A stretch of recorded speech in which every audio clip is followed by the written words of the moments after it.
And then,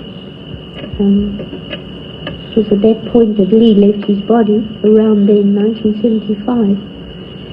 And 2 months after he left his body, I was offered a job to participate in a kind of competition. And it was a competition. Had about 3 or 4 artists who were asked to submit a design for this big sculpture outside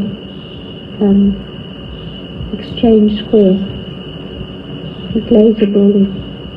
And so up until then, my biggest sculpture was possibly 24 inches high, not even, something like that. It was 28 feet high, 4 meters high. It was based on the theme of growth. It was called Growth. And this was a huge endeavor that took many, many months. And during that time I learned many things about how to construct a big sculpture, how to work in a factory with it.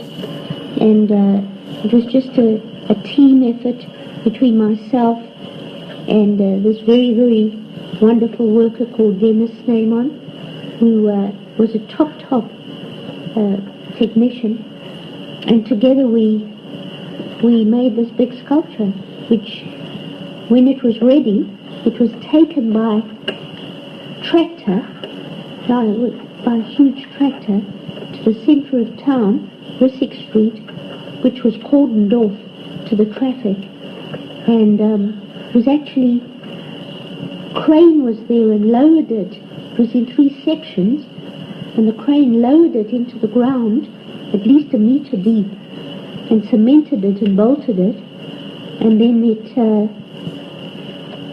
it rose to the height of 4 meters. And at the top of the sculpture, it was kind of like loose leaves. And when the wind blows it, it moves slightly.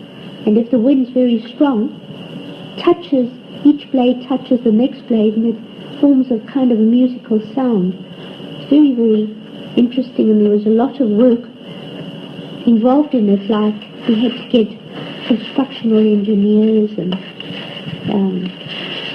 all different kinds of people were involved in the sculpture. And I remember the day of the inauguration, the television was there and they were filming the whole thing.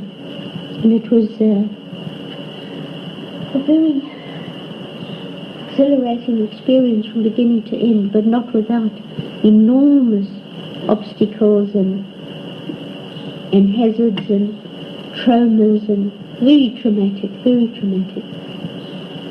Still, I learned a lot.